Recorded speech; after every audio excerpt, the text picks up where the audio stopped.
On January 30, 2008, a ship dragging its anchor off the coast of Alexandria, Egypt, snagged two undersea communications cables, SEAMI-WE4 and FLAG. In an instant, 70% of Egypt's internet traffic vanished. India lost 60% of its connectivity. Regional data arteries simply blinked out. We picture the internet existing in the cloud or bouncing between satellites, but 99% of all global data, global financial markets, secure military transmissions, and social media travels along the bottom of the ocean. The cloud is an abstraction. The reality of our digital world is entirely physical and surprisingly fragile. Despite carrying terabits of data every second, the physical medium connecting continents is remarkably small. A deep-sea cable is typically only 25 millimeters thick, about the width of a garden hose. Satellites cannot step in as a viable backup.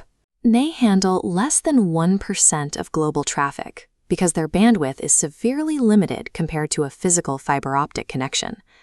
These lines are frequently routed through maritime choke points, narrow, heavily trafficked sea passages like the Mediterranean and the Red Sea, where ship anchors and fishing trawlers constantly cross paths with the cables. Our entire global infrastructure relies on a handful of incredibly thin threads, resting entirely unprotected on the chaotic ocean floor. To survive the crushing pressures of the abyss, these cables require serious armor. The outer layers consist of polycarbonate, aluminum water barriers, and thick stranded steel wires, all engineered to protect a tiny, sensitive core. Inside that core are strands of exceptionally clear optical glass. Through them, microscopic pulses of laser light carry tens of terabits of data per second. But physics imposes a limit. Over thousands of kilometers of glass, the signal naturally attenuates and fades. To prevent data from dying, engineers splice amplifiers into the line. Powered by 10,000 volts, these repeaters physically boost the fading light to the next station. The system requires an unbroken, highly charged chain of glass spanning across the ocean. When that chain breaks, the entire repair operation has to head out to sea.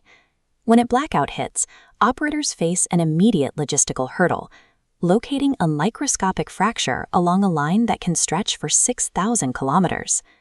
This visualization shows how shore stations use a tool called spread-spectrum time-domain reflectometry. By firing diagnostic signals down the wire and measuring the time it takes for the reflection to bounce back, algorithms calculate the exact distance to the break. A specialized repair ship sails to the exact coordinates and lowers a robotic grapple into the pitch-black water, dragging it blindly across the mud until it hooks the severed ends. The damaged sections are hauled up and spliced together. Because this repaired line is now longer, the excess is deliberately laid back on the seabed in a distinct U-shape.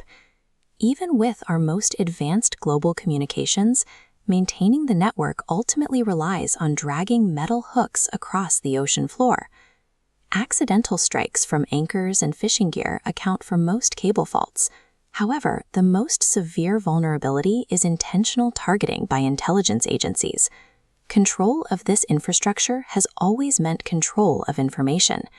As this map shows, the British Empire established the All-Red Line in the 19th century, a global telegraph network that bypassed foreign territory to secure an intelligence monopoly.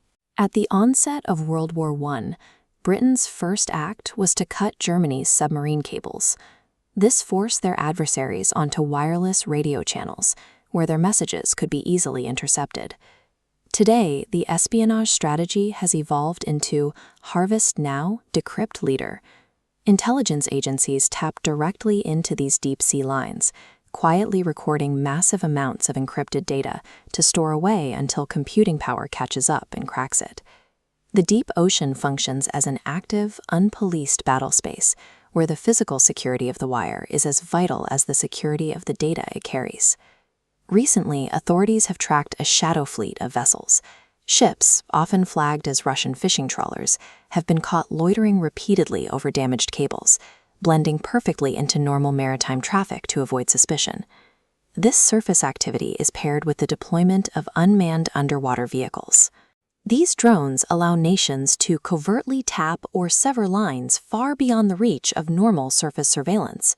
In response, engineers are deploying a countermeasure known as physical layer security.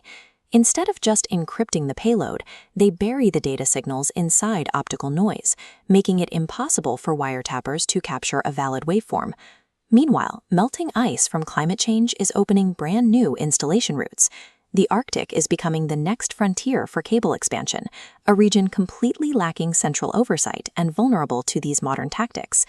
The internet is not an ethereal cloud, but a physical machine of glass and copper lying exposed in the abyss. Our global stability rests on the survival of these few fragile threads.